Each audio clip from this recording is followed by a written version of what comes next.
company has grown incredibly in the past 3 years. We went from a micro-cap company with what some perceived as a massive option payment to Mexican mining companies to now the largest undeveloped high-grade silver deposit in the world as of our last resource update. And, that was the first one we did. The last one we did, I actually didn't present. It was our chairman, Craig Perry. And so I'm going to try to emulate, I'm going to do my best Craig Perry impersonation here. And if some of you were here, you would have seen, or you would have heard him say billion ounces a lot. So I wrote that on my hand here so I don't forget. I better grab this here. So Vizsla, we're listed on the New York Stock Exchange and the TSX-V. What we're doing is actively advancing a district scale discovery in Mexico. And Mexico is the best place for this. If you didn't know anything about silver and you wanted to go buy, the biggest silver deposits in the world, you'd go to Mexico. Mexico is the #1 producer of silver. So it's a great place to be. And this is an excellent project. And I should say as well, we are very well funded now. We announced a financing yesterday that's expected to close in the coming weeks here, but that was a very well placed financing with a small handful of institutional investors. So the only way to really buy the shares these days right now is on the market, either New York or the venture. So Vizsla's vision is to become one of the world's largest single asset silver producers through discovery, development, and production at the 100% owned Panuco Precious Metals District in Mexico. And the way that we'll do this is by unlocking value here at the project. If any of you in the room have been to the project, some of us, it looks like some of us have been here before in the crowd. So, you'll remember flying to Mazatlan Airport, which is oftentimes a direct flight from Vancouver. You turn right out of the airport, and for 45 minutes, you drive up one of these 2 highways to get to the project. It's one of the best infrastructure projects I've seen in my life. It's probably the best infrastructure project in Mexico in that sense, in accessibility. And because of these highways that run through the property, we benefit from access to the veins that we drill and explore.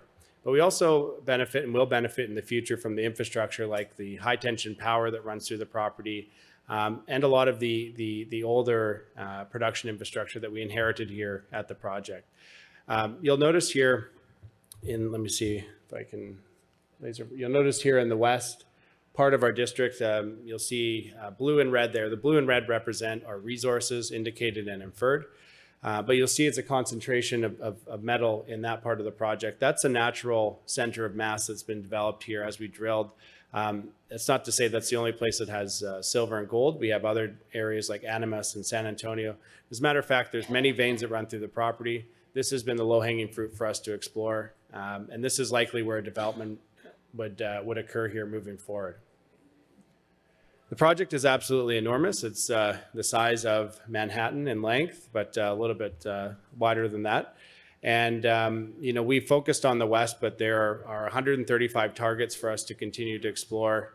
This updated mineral resource represents less than 10% of the known vein strike on the project. These are the type of districts that are known in Mexico to be billion-ounce districts and very similar to San Dimas up the road from us. The big difference from Panuco to San Dimas is, of course, San Dimas has been in production for 100 years, commercial production for 100 years. It built Gold Corp. It's a major mine for First Majestic. We unlocked value here back in 2019 by consolidating both halves of this project for the first time in modern history. And that's the reason we've been successful with exploration. I think people always knew there was metal here, but no one had the ability to explore it like we have now. So our resource that we released on Tuesday of this week, this is a busy table. I'm going to summarize it in the best way I can here. But this was essentially a doubling of our maiden resource. But what's really interesting is that the grade went up significantly, and that's driven by the Copala vein. The Copala vein was a discovery that we made at the end of 2021. We drilled it all through last year until the September cutoff for this resource. So already this is a stale resource. We've been drilling for 3-4 months since then. But Copala has been an absolute game changer. And I'll talk about the reason it's a game changer in a second, but the reason that it's influenced our mineral resource here is because this has the most contained metal and it's very high grade. So we have 7.5 million tons at 437 grams per ton silver equivalent for 105 million ounces in the indicated category. We have 7.2 million tons at 491 grams silver equivalent for 114 million ounces of silver equivalent in the inferred category. Now, this isn't a company that has silver and lead as a major part of the equivalent calculation. We're 93% precious metals here. Our all-in exploration cost is about 19 cents an ounce discovered. 15 cents since March of 2022, which is our first resource.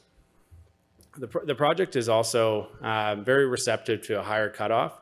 What you'll see is minimal metal loss in the contained metal, but a major increase in grade at the 250 gram cutoff here. So you see the grade in indicated go up to 594 at 250 and 647 silver equivalent in inferred. So really incredible grade response to higher cutoff.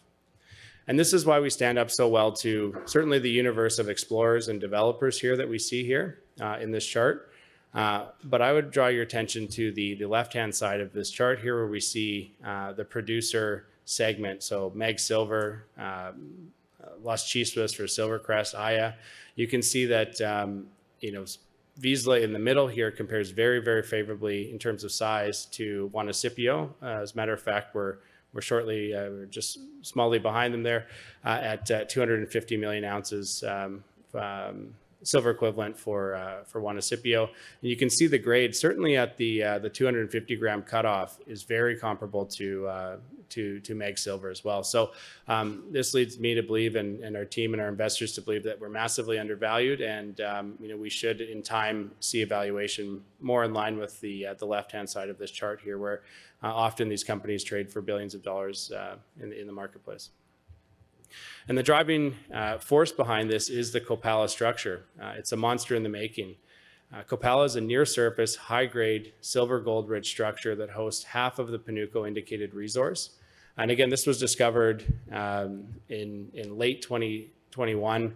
We've been drilling it for just over a year now. The average thickness of the Copala resource wireframe is 10 meters. In Mexico, typically you'll see veins that are 1 to 2 meters. I mean, most of the silver that's mined from veins in Mexico and around the world, the vein width is very small, very narrow, 2 meters max, at an average grade of close to 200 or 250. What we're seeing here is a 10-meter thick structure at a grade that's over half a kilo. And that is a very rare thing to see anywhere, and certainly in the major deposits in Mexico, that is not common either. This is a kilometer of strike. It's open in all directions. It's 400 meters down dip. It's open down dip. This thing is going to grow, and we're drilling it right now. Cristiano is adjacent to Copala. This would be the potential early high-grade feed source for Copala, and it's even higher grade than Copala. Cristiano is a subvertical vein, and in the indicated category, it grades about 614 grams silver equivalent. In the inferred, just under a kilo or 900 grams silver equivalent. And this is open along strike, it's open at depth. This is going to continue to grow as well, but it's near surface, and this is in the center of mass that we would look to develop first.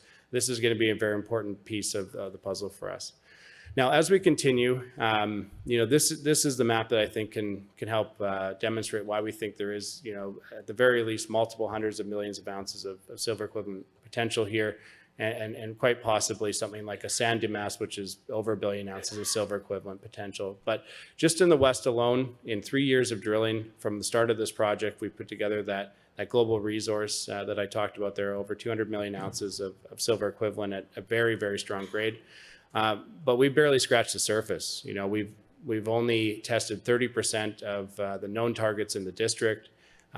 We have priority targets that we still haven't followed up on. We've made discoveries at, and we're de-risking drilling these discoveries as we speak. But there's still so much more for us to do here. We have 6 full-time mappers in the field, mapping veins, sampling veins.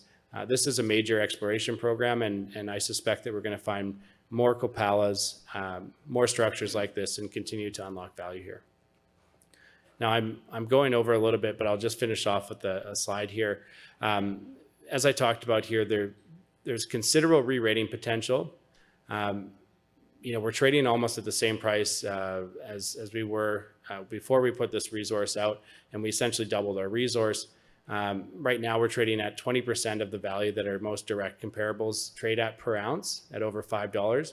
And as you see us de-risk, and now that we're fully funded to take this through to economics, this is I believe, a no-brainer in terms of the potential to re-rate based on these metrics.